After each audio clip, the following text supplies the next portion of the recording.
Reka tugusuhuze kandi tuguhe ikaze wowe ukurikiye ibiganiro byacu kuri iyo sengesho, twizera yuko umeze neza, niba kandi utameze neza turakwibutsa yuko iki atari igihe cyo gucika intege, kuko uyu munsi biranga ejo bigakunda, niyo forumire y'ubuzima.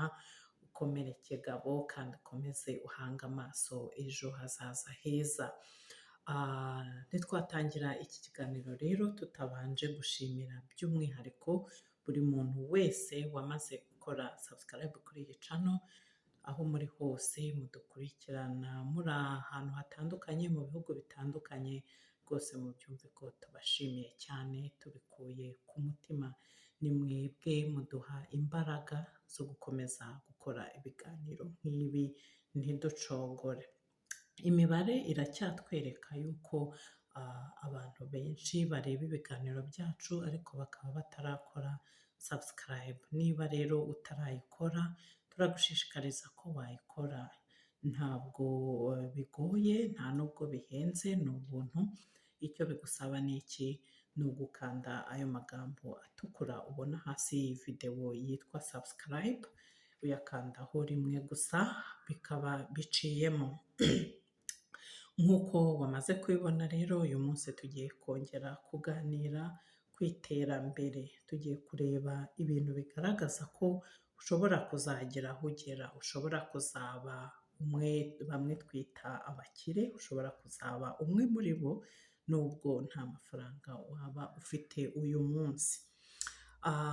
Akenshi na kenshi tuvuga ko umuntu ari umukire tugendeye ku mafaranga menshi yaba afite, ariko akenshi ntabwo kuba ufite amafaranga menshi uyu munsi ari byo byonyine bigaragaza ko uzaba umukire cyangwa se uzakomeza no kuba we.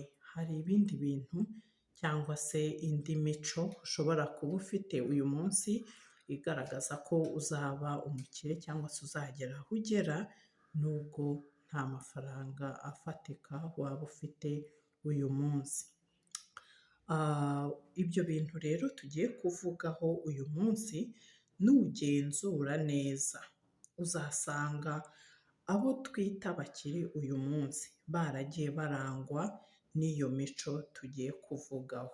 Ntabwo babyutse ngo basange bafite amafaranga runaka bayahereho, oya, bagiye cyangwa se babanje kurangwa n'ibyo bintu n'iyo mico tugiye kuvugaho uyu munsi. Ikintu cya mbere kigaragaza ko ushobora kuzatera imbere nubwo nta mafaranga waba ufite uyu munsi, ni ukudasesagura.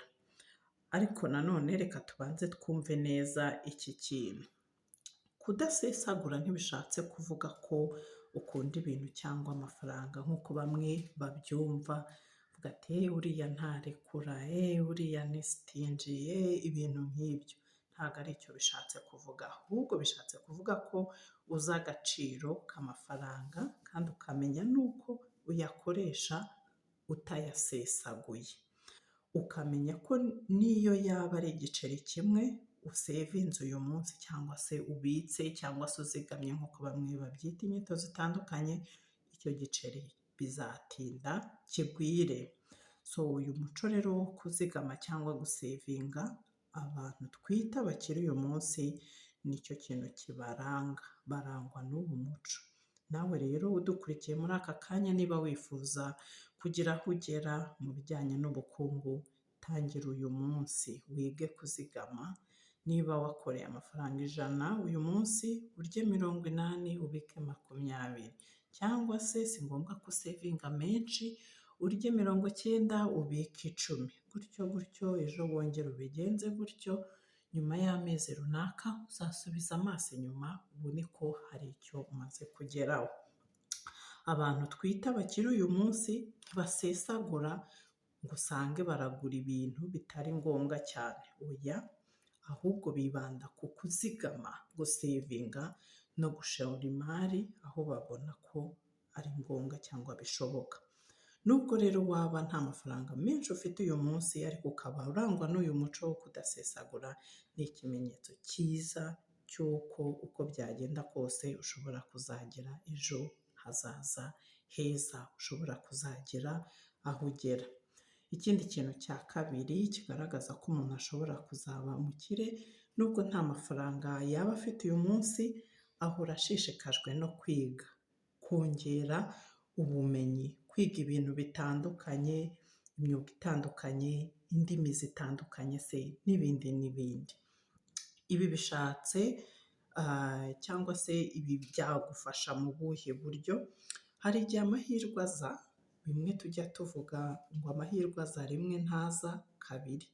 Hari igihe amahirwe aza agasanga weho uriteguye, urumva nawe uko bihita bigenda. Reka dufate urugero, niba hari kampani cyangwa se undi muntu runaka uwo ari we wese, niba aje ashaka umuntu wenda uzi kubaka neza, ni urugero, uzi kuvuga ururimi neza cyangwa se indimi zinarenze rumwe, agasanga ibi byose urabifite, aya mahirwe ahita akugeraho byihuse, ntabwo agucika.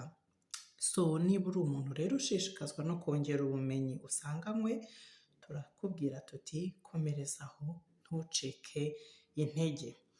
Ikindi kigaragaza ko umuntu ashobora kuzaba umukire cyangwa se kugira ejo hazaza heza, umuntu agira intego, aba afite ishusho y'ibyo yifuza kugeraho mu gihe kiri imbere. So iyo ufite rero ishusho mu mutwe wawe y'aho wifuza kujya, birakorohera cyane mu rugendo ukora ujyayo, ntabwo ari nka wa wundi ugenda ariko atazi aho agana. So ikindi cya kane twavuga, umuntu uzagira ejo hazaza heza, kimugaragaza ntabwo atinya kugwa cyangwa se guhomba, ntabwo atinya ibihombo. Iyo hagize ibitagenda neza muri urwo rugendo arimo rwo gutera imbere, cyangwa akagira amakosa akora atabiteganije bigatuma ibintu bitangira kuzamba, ntibigende uko yabitekerezaga, ntabwo acika intege, ntabwo areka ibyo bimuca intege, ahubwo ibyo byose aho kubireka ngo bimukubite hasi, abyigiramo amasomo menshi kandi akomeye, agakomeza urugendo rwe rwo gutera imbere. So niba rero uri umwe mu babona ko ibihombo ari opportunity yo kongera kwiga no gukura, ni ikimenyetso cyiza cyane kigaragaza ko ushobora kuzagera aho ugera. Ikindi twavuga, ikintu cy'ingenzi kigaragaza ko ushobora gutera imbere, ni ukugira disipurine. Disipurine turimo kuvuga aha ngaha ni ukugira ibintu bikeya wiyima, ariko ugamije kugera ku kindi kintu gifite agaciro. Reka dufate urugero, uhisemo wenda gukora mu gihe wenda wari ufite umwanya wo kuruhuka, uhisemo se gusevinga cyangwa se kuzigama amafaranga make mu gihe wenda hari ibyo watekerezaga kuba wagura, ariko urarebye ushyira ku munzani usanga wenda ibyo ntibikenewe cyane, uhitamo gusevinga ayo mafaranga wari kubitangaho. So niba rero uri umuntu urangwa na disipurine nk'iyi ngiyi, ni ikimenyetso nacyo gikomeye cyane kigaragaza ko ushobora gutera imbere. Ikindi twavuga ko ari nk'icya nyuma kigaragaza ko umuntu ashobora kuzagira ejo heza hazaza, ni ukwigirira icyizere. Kwigirira icyizere, ukizera ko byanga bikunda intego zawe uzazigeraho. Ntureke gushidikanya cyangwa se ibitekerezo by'abandi bantu ngo biguce intege. So dukurikije rero ibyo tumaze kuvuga haruguru, ntabwo ubukire ari ukugira amafaranga gusa. Ubukire bukubiyemo byinshi nk'uko twabibonye, hakubiyemo imyitwarire yawe, imitekerereze yawe ndetse n'imikorere yawe. Ibi byose twavuze haruguru ntabwo bireba gusa umuntu ufite intego yo kugera ku bukire, kugera ku iterambere, ahubwo bireba n'undi muntu wese wifuza kugira ubuzima busobanutse bufite intego. N'aha rero dusoreje ikiganiro cyacu, ntabwo igihe kitwemerera gukomeza. Niba wakunze ikiganiro cyacu, turakwibutsa yuko utakihererana, gisangize n'abandi. Bikorwa gute? Nureba hasi y'iyi videwo urabona amagambo yanditse share, uyakandaho noneho ukabasha gusangiza iki kiganiro n'undi muntu ukeka ko cyatera inkunga. Ikindi, niba wagikunze natwe ubitwereke, urabona andi magambo yitwa like, uyakandeho, nabyo biduha imbaraga, bituma tubona ko ikiganiro cyacu cyagushimishije cyangwa se cyagize akamaro. Naho ubutaha rero, turabifuriza mwese bantu bakunda ibiganiro byacu, turabifuriza gukomeza kungukirwa. Imana ikomeze ibane namwe, ibahe imigisha, ihire imirimo y'amaboko yanyu, namwe mubashe kugera kuri iryo terambere dukunda kuvuga. Nicyo kintu cy'ibanze tubifuriza. Naho ubutaha rero, bye.